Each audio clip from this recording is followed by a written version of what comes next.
अपने प्रेसिडेंट की बात नहीं करूंगा जो संजय पोपली जी है, तो मेरे लिए थोड़ा मुश्किल हो जाएगा। संजय पोपली जी अपना चेकअप कराने गए कल डॉक्टर के पास, तो डॉक्टर ने उनसे पूछा, जी पीते हो मंगा लीजिए। ये संजय पोपली जी का हमारे जवाब है। खैर, संजय पोपली जी को और मेरे को एक बार नोएडा और गाजियाबाद वैशाली के बीच में एक जगह है, वहाँ पे शादी में जाने का मौका मिला। तो बड़ी देर हो गई, रात को खाते पीते नाचते गाते, तो उन्होंने सबने रोक लिया हमें। बोला जी आप कल सुबह जाएंगे, इस टाइम नहीं जाओगे, आपने खाई पी है। मैं कहा नहीं हम जाएंगे। संजय जी भी बोले जाएंगे। मैं कहा ठीक है जी आओ बैठो। उन्होंने बोले पहले गाड़ी स्टार्ट करके दिखाओ।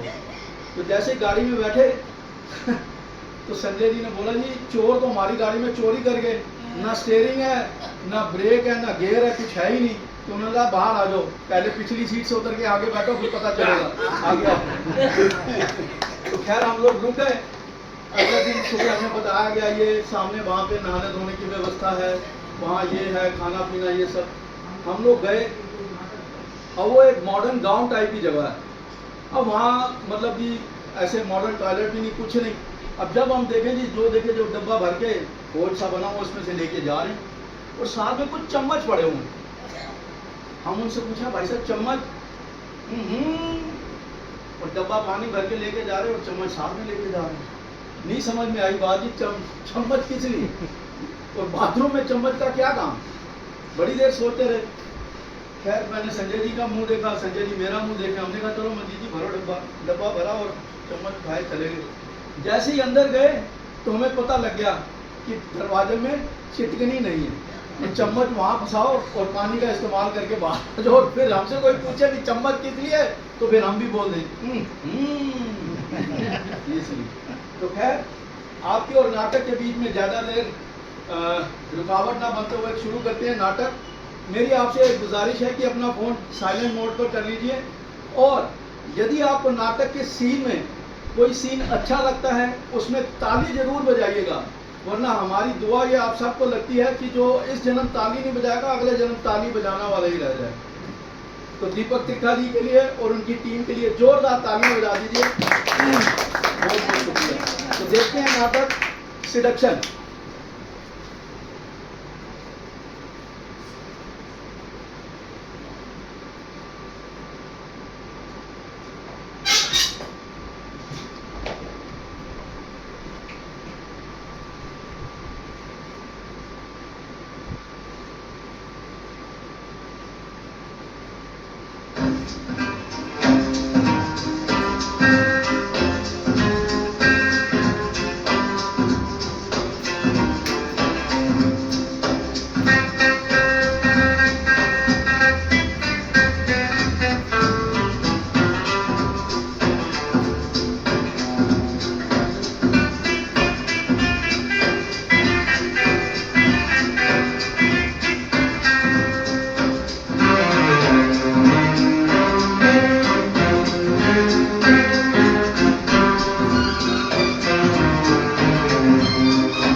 नमस्कार, आदाब, सत श्री अकाल।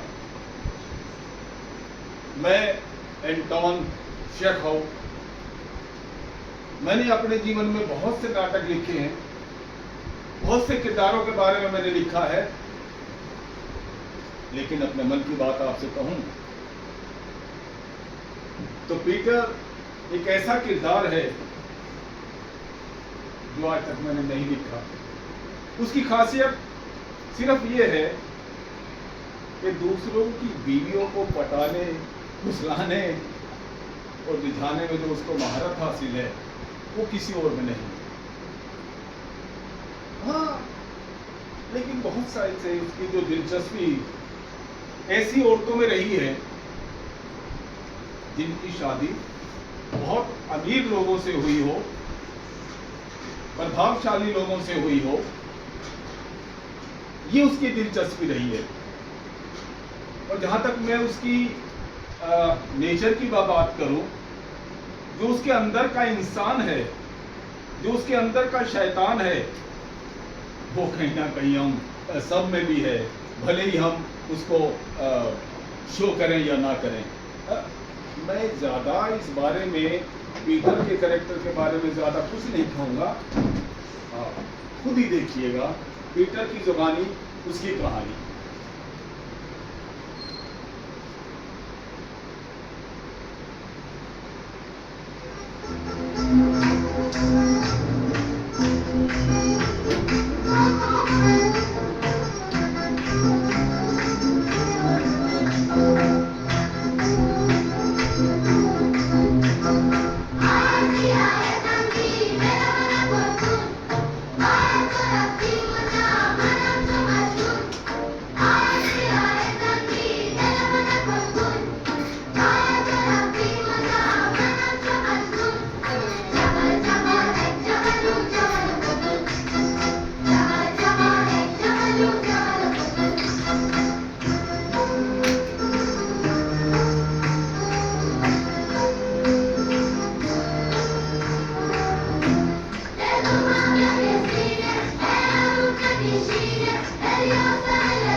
इजाजत हो तो एक बात कहूं कि दूसरों की बीवियों को पटाने वाला इंसान मैंने मुझसे बढ़कर आज तक नहीं।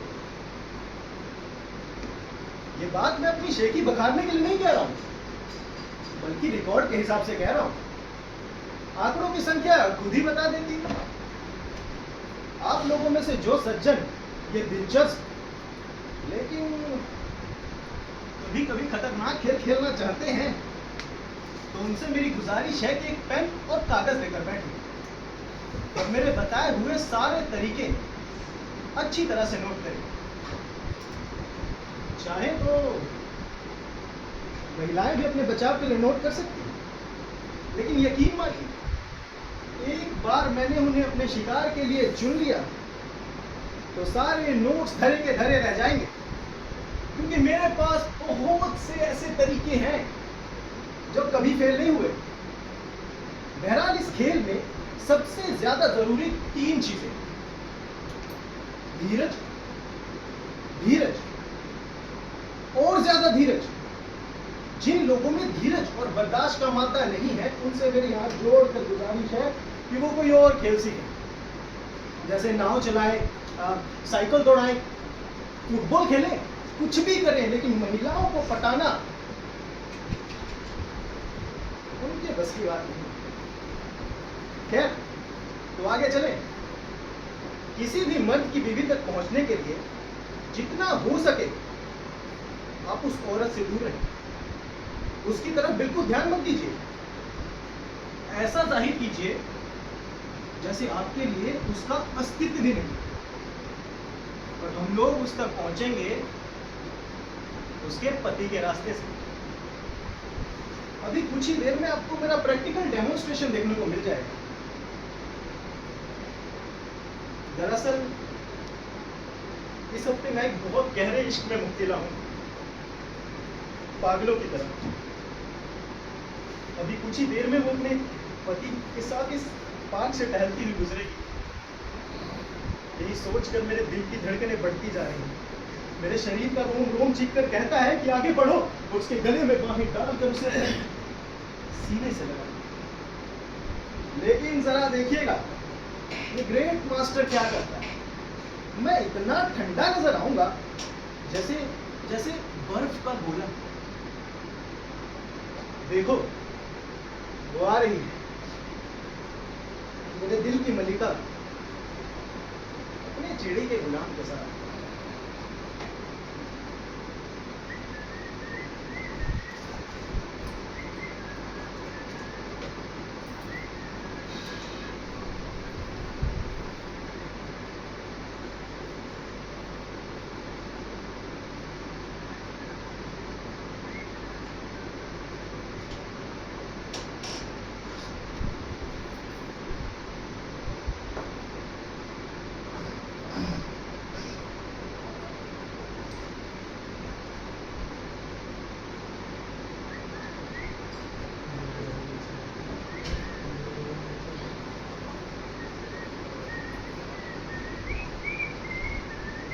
आहा, पीटर सिमरिच, अरे वाह, क्या खूब मुलाकात हुई है।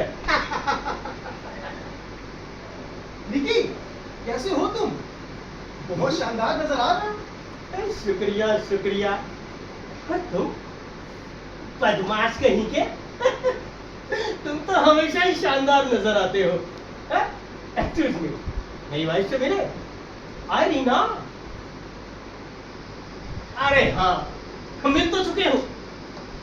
देखा के यहाँ डिनर पर तुम साथ ही तो बैठे थे।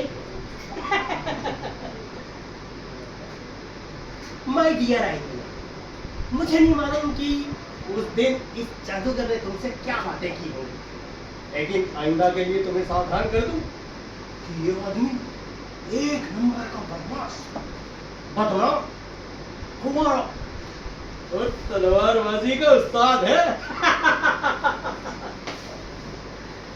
तुम्हारी तारीफ में अब बस इतना ही कह सकता हूँ पीटर। तुम तो बातों को हमेशा बढ़ा चढ़ा कर कहते हो निकी। मैडम, बहुत अच्छा लगा आपको दोबारा देख। अरे, हम बाग में टहलने के लिए निकले थे। अगर मन हो और कोई खास काम ना हो तो आ जाओ हमारे साथ। अरे, बहुत बहुत शुक्रिया, लेकिन फिलहाल मैं भी यहाँ से हिल भी नहीं सकता हूँ। मेरे जिंदगी में एक नए प्यार का आगमन हुआ है। मेरे पाँव पत्थर के हो जाते हैं जब तक कि मैं उसका दीदार नहीं कर लेता। उसका फूल सा चेहरा देखकर ही मुझ में प्राण वापस लौटते हैं। कमाल है पीटर, तुम तो सचमुच कमाल करते हो। कैसी है? खूबसूरत? खूबसूरत? अरे, बला की खूबसूरत, बला की हसीना, जैसे आसमान से कोई भूर उतरी हुई। रास्ते की कोई रुकावट, कोई अड़चन? हाँ, हमेशा की तरह उसका पति लगता है बहुत निराशा हाथ लगेगी इस बार। निराशा? और तुम्हें? अरे हो ही नहीं सकता। मैं शर्त लगा सकता हूँ किसी से भी, हैं? और तुम तो जानते ही कि मैं शर्त तभी लगाता हूँ जब मुझे पक्का मालूम होता है कि जीतूंगा मैं ही। खैर, अभी चलते हैं। ओके, लगे रहो, फंसेगी।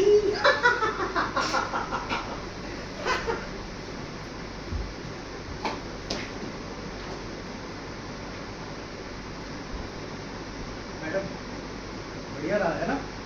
किसी असली प्रोफेशनल का काम देखकर सर इज्जत से अपने आप झुक जाता है।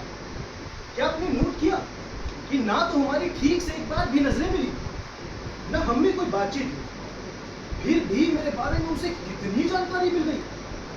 पहला कि मैं एक मशहूर कुंवारा, दूसरा कि मैं किसी के इश्क में मुब्तला हूं। ऐसी बातों से रोमांटिक औरतों में बहुत झुरझुरी होती है। तीसरा कि मैं एक बहुत अच्छा तलवारबाज हूं, उसके आलसी पति के मुकाबले में तो कई बेहतर। चौथा, और ये सबसे खास बात है कि औरतों के मामले में मैं बहुत ही खतरनाक आदमी हूं। सच कहूं तो इस वक्त उसके दिल में मेरे लिए नफरत ही नफरत होगी। वजह नंबर 1, क्योंकि मैं एक गिरे हुए चरित्र का बहुत ही गंदा आदमी। छी छी छी छी। वजह नंबर 2, क्योंकि मैं अपने इरादों को बयान करने में बेशर्मी की हद तक बेबाक हूं। और वजह नंबर 3 कि मेरी दिलचस्पी उसमें नहीं किसी और में है। अगर अपनी ही तारीफ में मैं कुछ आगे बढ़ गया हूं तो मुझे माफ कीजिएगा, लेकिन आप लोग ये बताइए, आप ये सब ठीक से नोट कर रहे हैं? क्योंकि यहीं से रास्ते में नए और नाजुक मोड़ आना शुरू होंगे। तो अगला कदम है हिप्नोसिस, यानी कि सम्मोहन का। सम्मोहन आंखों से नहीं बल्कि जबान के जहर से, जैसे कोई सांप अपने शिकार की तरफ बढ़ता। और मजे की बात तो ये है, ये जहर उस तक पहुंचेगा उसके पति के रास्ते से। तो जरा मुलाहिजा फरमाइए कि कैसे क्लब में उसके पति से मेरी अचानक मुलाकात हो जाती है।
क्या बात, बहुत बुझे बुझे से दिखाई दे रहे हो। लगता है तुम्हारा मामला तो ठीक नहीं चल रहा। क्या इतना जाहिर हो गया क्या मेरे चेहरे से? उफ निकी, मैं बर्बाद हो गया। उसका चेहरा देखने को तरस गया। आखिरी बार उससे तब मुलाकात हुई थी जब तुमसे और तुम्हारी प्रिय पत्नी से बाद में भेंट हुई थी। तब से ना तो मुझे ठीक से खाना नसीब हुआ और ना ही नींद। मेरी सारी पतलूनें कम से कम 2 इंच ढीली हो गई है निकी। उफ निकी, मैं क्यों ऐसी औरतों के पीछे अपनी जवानी बर्बाद कर रहा हूँ जिन्हें मैं कभी अपना नहीं कह पाऊंगा, मैं जिन्हें कभी अपना बना पाऊंगा। उफ, मुझे रश्क होता है तुमसे भी। रश्क? हाँ, ईर्ष्या। लेकिन मेरे पास ऐसा क्या है भाई जिसकी वजह से तुम्हें मुझसे ईर्ष्या होती है? दाम्पत्य सुख, मधुर विवाहित जीवन, तुम्हारे जैसी पत्नी भगवान किसी किसी को देता है। अच्छा, हाँ, सर्वगुण संपन्न। अरे ऐसा क्या दिखाई दिया तुमने उसमें? सुशीलता, शालीनता क्या नहीं है उनमें? और खास तौर पर वो अंदाज जिससे वो तुम्हारी ओर देखती है। काश वो मुझे भी ऐसे देखे, अपना समर्पण और श्रद्धा भरी नजरों से। तुम्हारे शरीर में तो बिजली से दौड़ जाती होगी, है ना? बिजली? हाँ, नहीं नहीं, बिजली तो नहीं। तो शायद झुरझुरी में ऐसा तो हो ही नहीं सकता कि वो तुम्हारी होती है कि तुम्हारे शरीर पर हल्की सी झुरझुरी तक न उठती हो। उठती है, झुरझुरी तो बहुत उठती है। मैं सारा दिन झुरझुराता रहता हूँ। वो एक आदर्श महिला है नहीं, मुझ जैसा बदकिस्मत जिसका इस दुनिया में कोई नहीं। ये बात तुमसे कह रहा है इसलिए विश्वास करना, तुमने वाकई कोई पुण्य कर्म किए होंगे जो तुम्हें ऐसी पत्नी मिली। वाकई किस्मत वाले हो। अरे, ऐसा क्यों सोचते हो भाई? हो सकता है तुम्हारी किस्मत भी तुम पर मेहरबान हो जाए।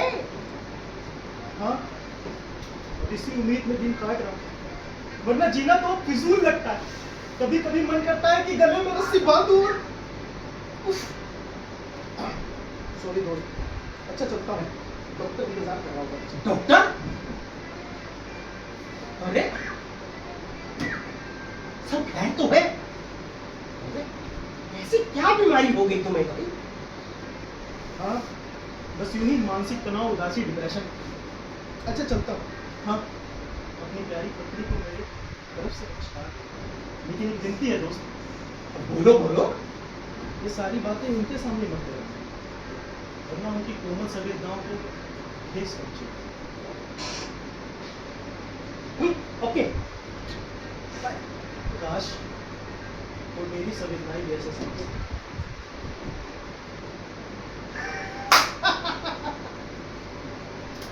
मुझे पता है कौन समझेगा। अरे वो समझेगी, बस अब देखना है कि कब समझेगी और कब मेरी बाहों में आएगी। तब तक अभी बहुत काम करने हैं, और ये सारे काम मुझ अकेले को नहीं बल्कि मेरे मित्र, मेरे सहयोगी श्रीमान निकी साहब करेंगे। ओ हाँ, आज अचानक क्लब में पीटर सिमियोनिच से मुलाकात हो गई है।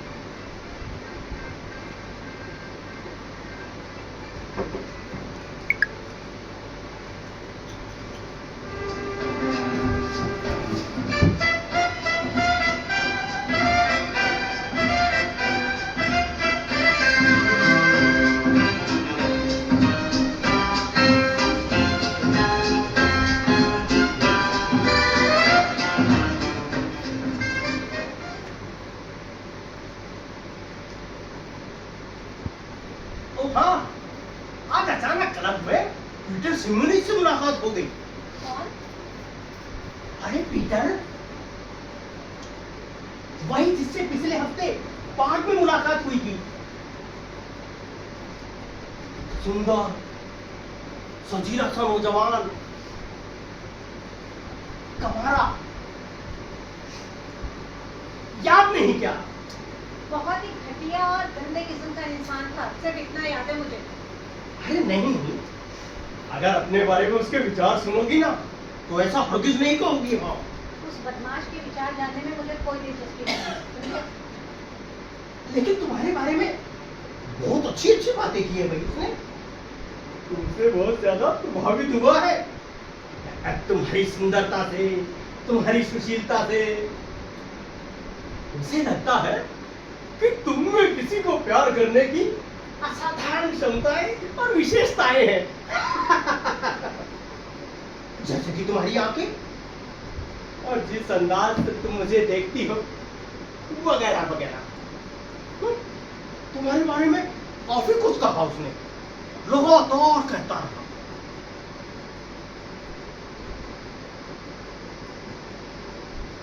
अच्छा, okay, good night darling. Good night.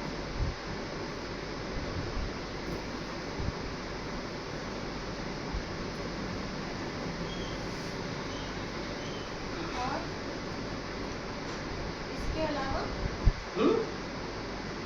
इसके अलावा और क्या कहा उसने मेरे बारे में? किसने? पीटर ने? जो भी नाम हो उस घटिया इंसान का, और क्या कहा उसने मेरे बारे में? बस वही सब कुछ जो मैंने तुम्हें बताया। लेकिन तुम तो कह रहे थे कि वो लगातार बोलता रहा। हाँ, सो तो है। लेकिन तुम तो चुप हो गए। अगर वो लगातार बोलता रहा तो तुम्हें चुप नहीं करना चाहिए था ना। तुम भी लगातार बोलते, नहीं तो जाके चुपचाप सो जाओ। अरे वो कह रहा था कि उसे मुझसे बहुत ईर्ष्या होती है। वो क्यों? कहने लगा, काश उसे भी कोई उन्हीं नजरों से देखे जिन नजरों से तुम मुझे देखती हो। अब उसे कैसे पता कि मैं तुम्हें किन नजरों से देखती हूँ? अरे उस दिन जब बाग में मुलाकात हुई थी, शायद उसकी नजरों ने तुम्हें उस समय देख लिया होगा जब तुम्हारी नजरें मुझे देख रही थी, और जिसकी वजह से मेरे बदन में झुरझुरी दौड़ रही थी। हाँ, झुरझुरी झुरझुरी झुरझुरी? झुरझुरी। अरे बाबा, झुरझुरी और मेरी नजरों की वजह से? हाँ डार्लिंग, और नहीं तो क्या, पूरे बदन में दौड़ रही थी। लेकिन एक बात बताओ, तुम्हारी नजरें तो उसमें थी, फिर तुमने ये कैसे देख लिया कि मेरी नजरें तुम पर हैं, जबकि मेरी नजरें तो बाग के फूलों पर थी? ये जो तुम्हारी झुरझुरी है ना, ये किसी और वजह से उठी होगी। शायद मैं थोड़ा कंफ्यूज हो रहा हूँ। तुम तो हर वक्त ही कंफ्यूज रहते हो।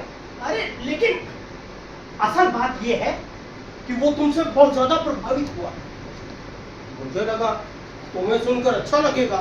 जी नहीं, मुझे कुछ भी अच्छा नहीं लगा, और बेहतर होगा कि तुम इस तरह की फिजूल बातें घर आके मुझे ना बताया करो तो अच्छा है, समझे? Good night. Good night. वैसे कब मिल रहे हो उससे? कल लंच पर। अब कम से कम लंच पर मेरे बारे में कोई बात ना की जाए, कह देना उससे। और आके बताना मुझे जरा डिनर पे क्या बात है। Okay, good night. Good night. Good night my love.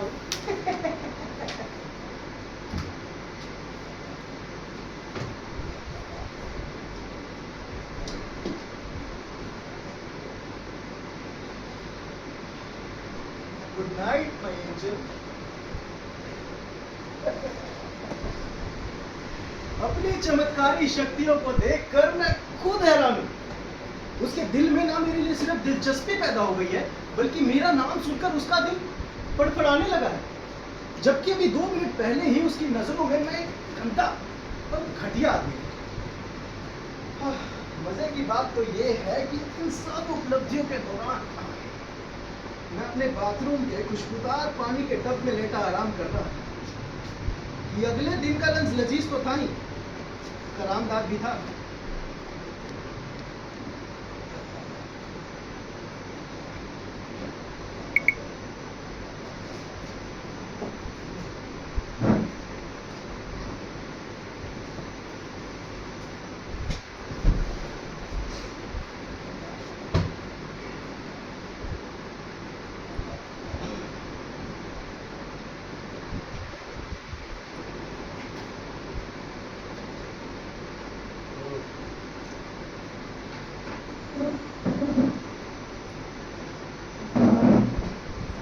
निकी, कल मेरी मुलाकात सलमान से हो गई। अच्छा, सलमान खान से?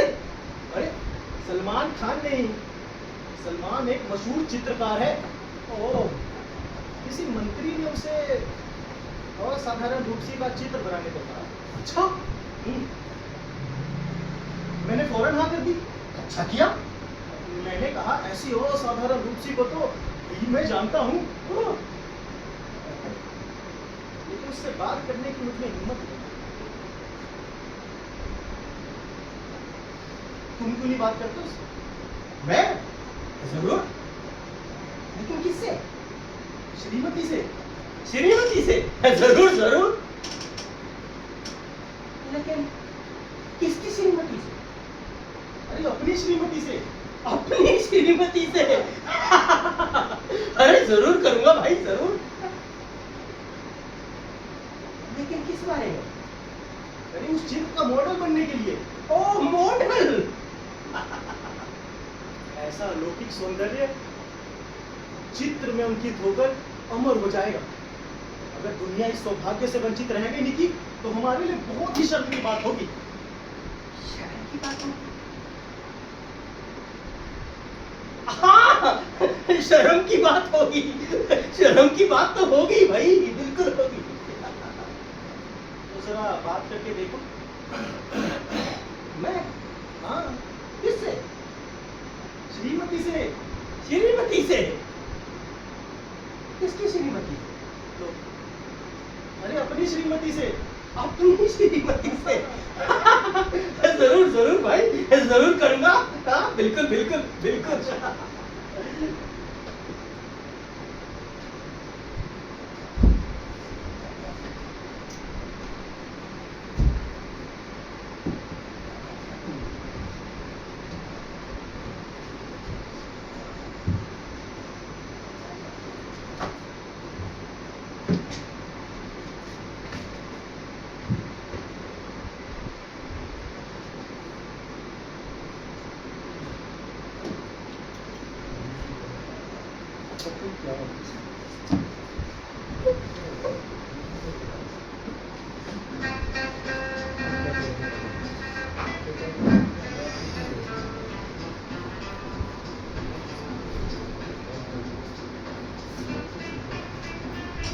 मेरे हिसाब से तो ना ये सब बिल्कुल बकवास है।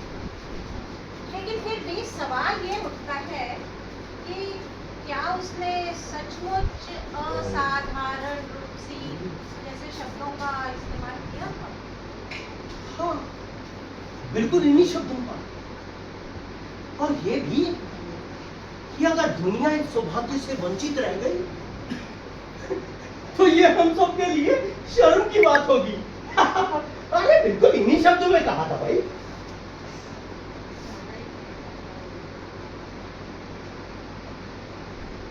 बस ये क्या था या कुछ और भी बाहर था? कुछ और, कुछ और, कुछ और। अरे हाँ, कहा था ना, क्या? अलौकिक सौंदर्य कहा था। तो ये तो मुझे कब बताने वाले थे? अरे अलौकिक सौंदर्य भूल गया था भाई मैं। जबकि ये शब्द तो उसने कई बार कहा था। कई बार? हाँ, लगातार? अरे बिल्कुल। कितनी बार? मेरा मतलब एक बार, दो बार, तीन बार, मतलब कितनी बार कहा था? कितनी बार? एक मिनट सोच के बताता हूँ। हाँ, सोचो, अच्छे से सोचो।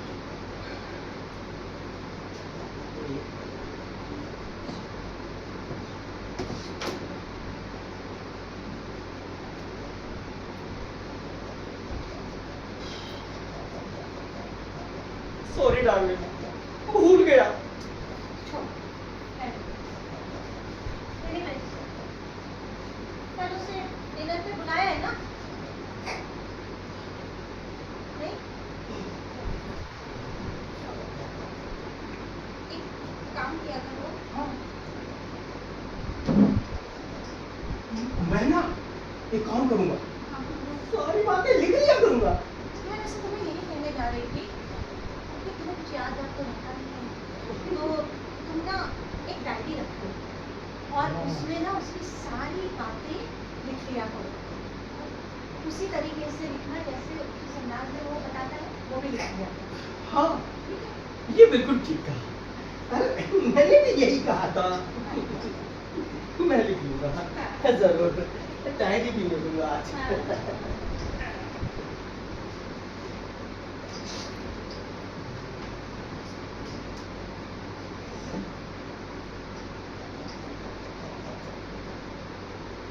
क्या आपने मुझे उसके नजदीक देखा? क्या हमें कोई बातचीत हुई? क्या हमें कोई खतों की ताकत हुई? नहीं मेरे प्यारे दोस्तों, ऐसा कुछ भी तो नहीं हुआ।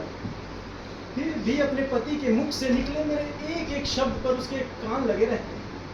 कमाल की बात है ना, 2-3 हफ्ते तक ये फॉर्मूला इस्तेमाल करते रहे। उसका विद्रोह दिन पर दिन कमजोर होता जाएगा, कमजोर और ज्यादा कमजोर।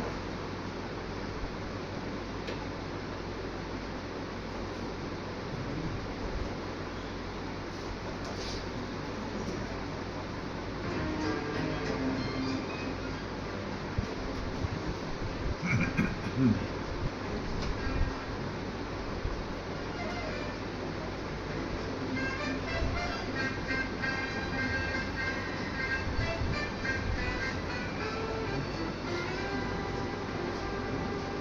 दिमाग कहीं और भटक रहा है। सच पूछो तो शायद किसी औरत की कल्पना है। औरत? कौन औरत? कुछ नाम बताया उसने? बिल्कुल नहीं।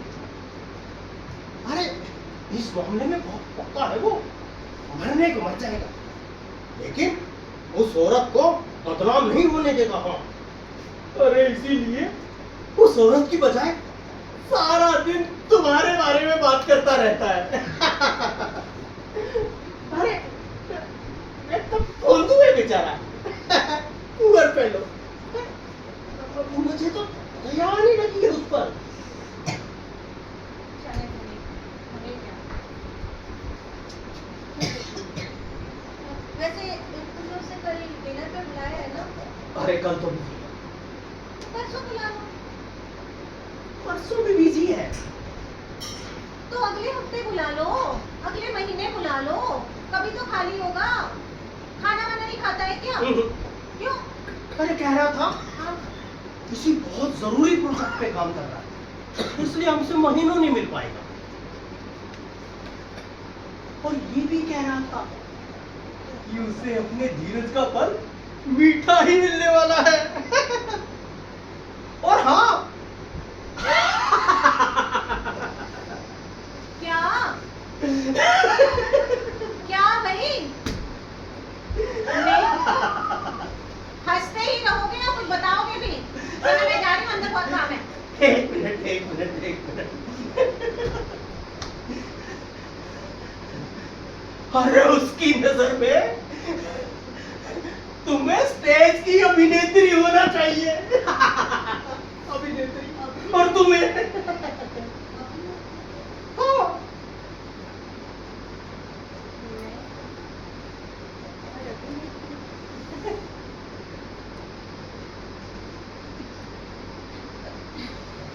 लेकिन क्यों? क्यों भाई? ऐसा क्यों? अरे उसने कहा, एक मिनट, अगर उसी के शब्दों में कहूंगा तो ज्यादा अच्छा लगेगा ना। हाँ, और कोशिश करना कि उसी अंदाज में बताना जिस अंदाज में उसने कहा था। अरे भले लिखा हुआ है भाई। हाँ। उसने कहा, जिस नारी के पास ऐसा आकर्षक व्यक्तित्व, बौद्धिक प्रखरता और कोमल संवेदनशीलता हो, उसका केवल हाउसवाइफ बने रहना कला संसार के प्रति अन्याय है। और आगे कहा, ऐसी नारी से रोजमर्रा के तुच्छ कामों की अपेक्षा करना जघन्य अपराध है। बस निक बस, मैं और नहीं सुन पाऊंगी। ऐसी देवीय प्रकृति को समय और आकाश की सीमाओं में बांधना असंभव है। बस निक बस, खामोश हो जाओ। और फिर अंत में उसने कहा कि अगर मैं कहीं उलझा हुआ ना होता तो तुम्हारी वाइफ को तुमसे छीन लेता। क्या? छीन लेता? ये कहा उसने? हाँ, मैंने लिखा हुआ भाई। लेकिन तुमने इस पर क्या कहा निक? मेरे लिए ये जानना ज्यादा जरूरी है कि इस पर तुमने क्या कहा। मैं क्या कहता? मैंने कहा, छीनने की क्या जरूरत है भाई, ऐसे ही ले लो, अगर तुम्हारे साथ जाना चाहे तो। मैं कोई कुश्ती थोड़ी लड़ूंगा तुमसे उसके पीछे। मैंने ये कहा। बस निक बस, अब ऐसा है, उसके बारे में मेरे से कोई बात मत किया करो और ना ही मेरा कोई जिक्र उससे किया करो, समझे? लेकिन मैं क्या करता हूँ डार्लिंग? अरे जिक्र तो हमेशा वही करता है।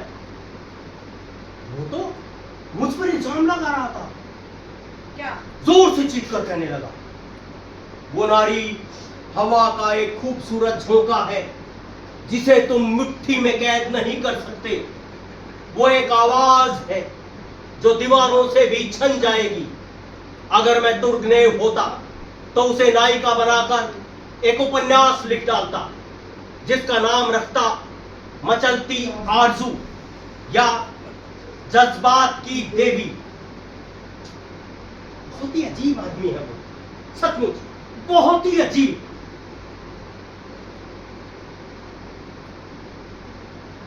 बस निक, आइंदा तुम उसके बारे में कोई बात नहीं करोगे मुझसे।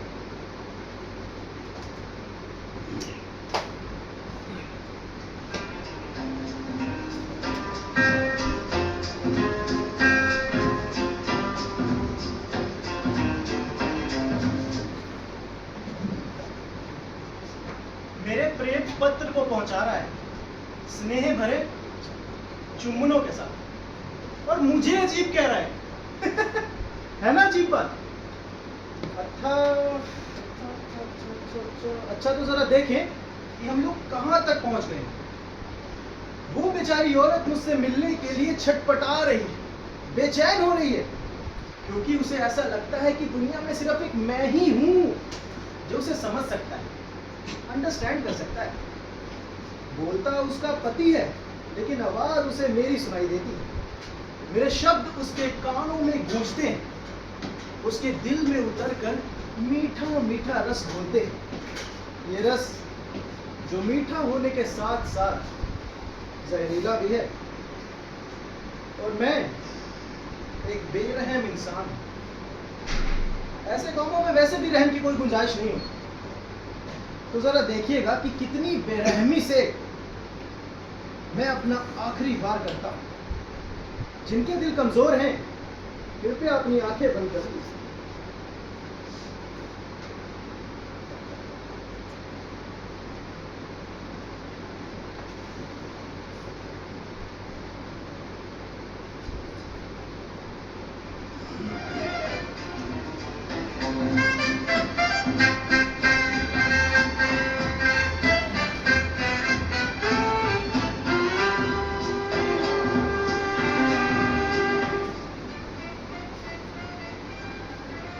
नहीं निक, नहीं, मैं कुछ नहीं सुनना चाहती। उसके बारे में तो कुछ भी नहीं सुनना चाहती। एक शब्द नहीं, मतलब एक शब्द नहीं, समझ गए? लेकिन उसने भी तो मुझे यही कहा है कि भगवान के लिए मैं तुम्हें कुछ भी ना बताऊं, क्योंकि उसे डर है कि कहीं उसका दुख सुनकर तुम भी दुखी ना हो जाओ। हाँ? और दुखी है वो? हाँ, बहुत ज्यादा।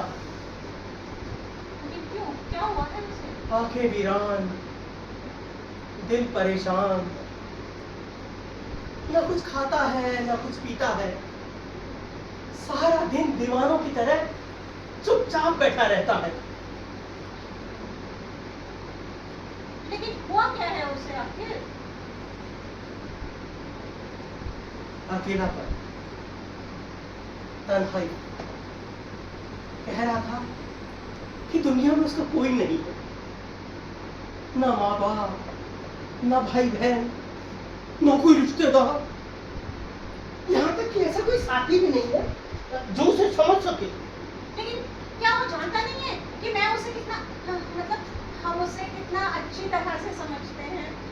क्या वो जानता नहीं है कि मैं उसे कितना, मतलब हम उसे कितना पसंद करते हैं, कितना चाहते हैं? हाँ?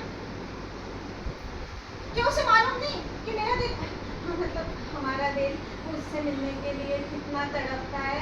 मेरा मतलब हम दोनों का ही। अरे बिल्कुल, हाँ, मैंने बहुत कहा उसे, बहुत समझाया हाँ, कि भाई हमारे घर आ जाओ, हाँ, बिल्कुल हमारे साथ रहो, सही है। हमारे साथ खाना खाओ, हाँ, हाँ, तुम्हारा मन बहल जाएगा। बिल्कुल। लेकिन साफ इनकार कर दिया। क्यों? अरे कहने लगा, रहने दो, मैं तुम लोगों को भी दुखी कर दूंगा। आजकल किसी से मिलता जुलता नहीं, घर में अकेलापन और तन्हाई खाने को दौड़ते हैं, इसलिए रातों को उठकर उसी सुनसान बाग में घूमता रहता है, अकेले। कितने बजे? यही कोई 8-9 बजे के बीच में। अरे हाँ, मैं तो तुम्हें बताना भूल गया। अरे बॉस्को दंपत्ति ने कल हमें डिनर पर बुलाया, मैंने 8 बजे का बोला, ठीक है ना? नहीं, नहीं, नहीं। मुझे कल ना सोफिया आंटी को मिलने जाना है, उनकी तबीयत बहुत खराब है, कई बार बुला चुकी हैं, तो मुझे देर हो जाएगी। 9:15 9:30 बज जाएंगे, ठीक है? हाँ।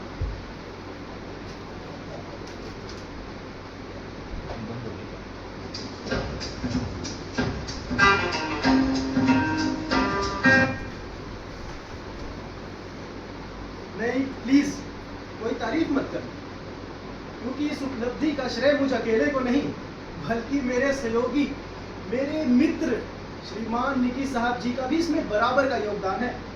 अरे उन्होंने ऐसी चाबी भरी कि श्रीमती जी सीधा रस्सी तोड़ाकर मेरी बाहों में समाने के लिए चली आ रही हैं, बिना गाड़ी के, पैदल दौड़ती हुई। देखिए, मेरा ख्याल अब इस आखिरी सीन से आप लोग नजरें हटाकर कुछ प्रोग्राम वगैरह पढ़ लीजिए, क्योंकि अगले कुछ लम्हे आपके लिए बहुत ही व्यक्तिगत होने वाले हैं। और मैं एक भद्र पुरुष हूं आखिर।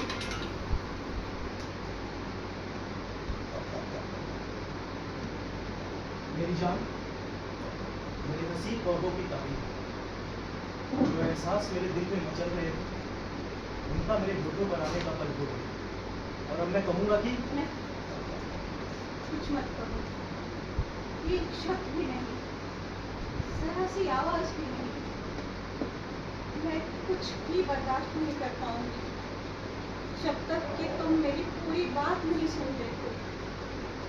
पिछले कुछ हफ्तों से मैं तड़प रही हूँ, छटपटा रही हूँ।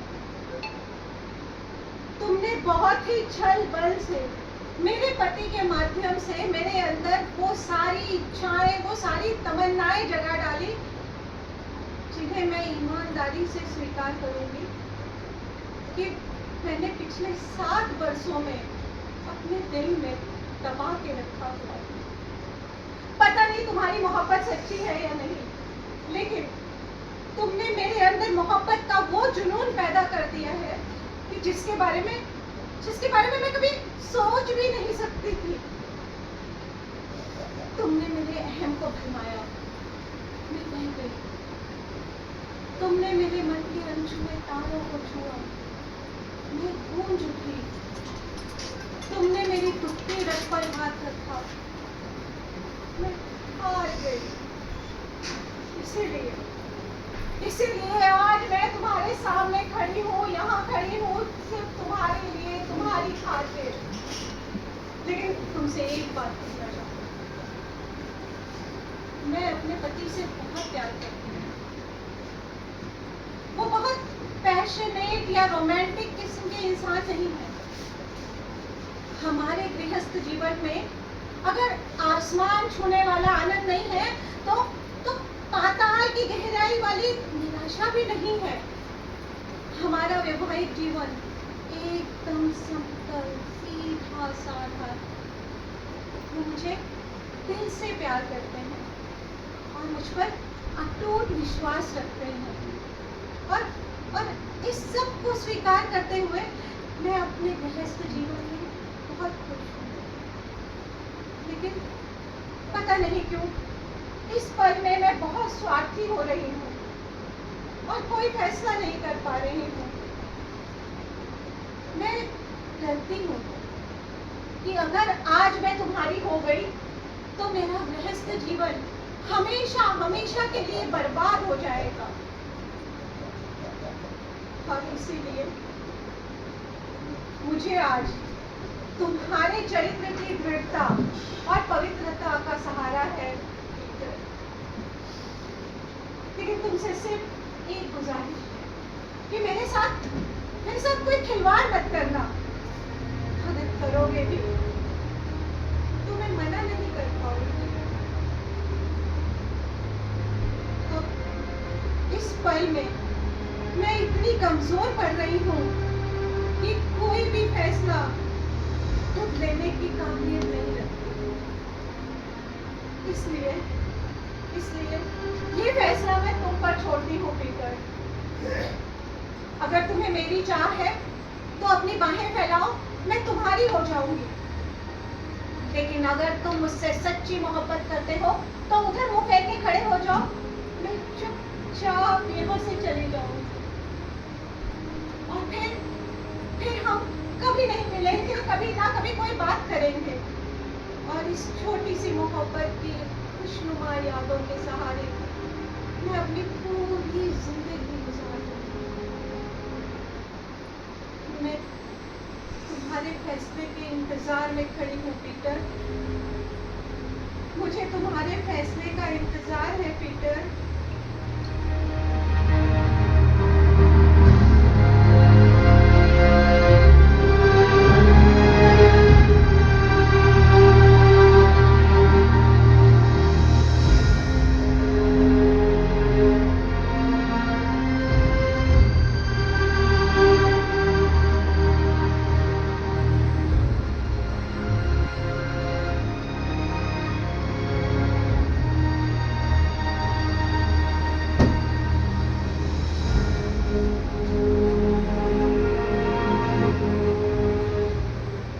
Thank you Peter, thank you so much. जो आज तुम्हें मुझे खुशी दी, ईश्वर करे वही खुशी तुम्हें भी मिले। Thank you Peter, good by Peter.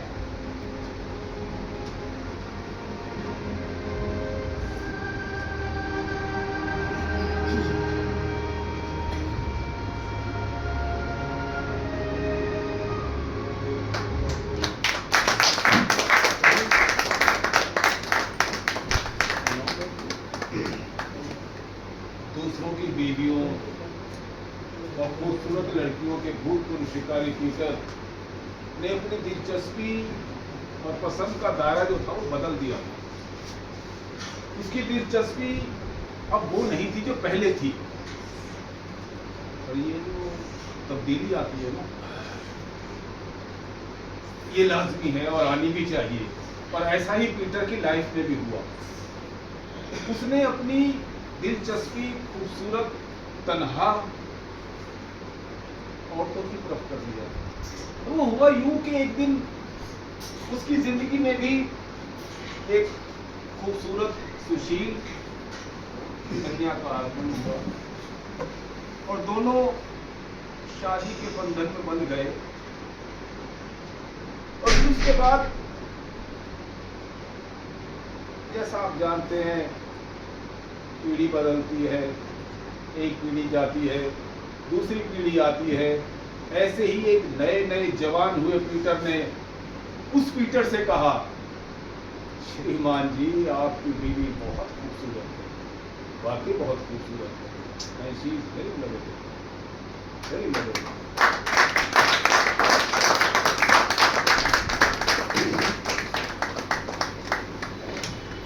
तो ये थी घर फूक थिएटर वालों की प्रस्तुति, एंटन चेखव द्वारा लिखित नाटक सिडक्शन, और इसके निर्देशक थे श्री दीपक त्रिखा जी। अब मैं गुजारिश करूंगा अपने प्रेसिडेंट श्री संजय अमन टोपली जी जाए प्लीज स्टेज पर आएं और सभी कलाकारों का और सबका लाभ उठाएं। उससे पहले एक बात कहूंगा कि कहते हैं कि फूलों में हंसी गुलाब है, पढ़ने के लिए जरूरी किताब है, दुनिया में हर सवाल का जवाब है। घर फूक थिएटर वालों के लिए क्या कहें कि वो लाजवाब है, लाजवाब है, लाजवाब। ठीक है, मैं दो लाइन मैं भी बोल दूं। जरूर सर, एंटन चेखव को मना कर सकते हैं आप। आपकी जरा नवाजी। जरूर जरूर। इतना खूबसूरत माहौल मिला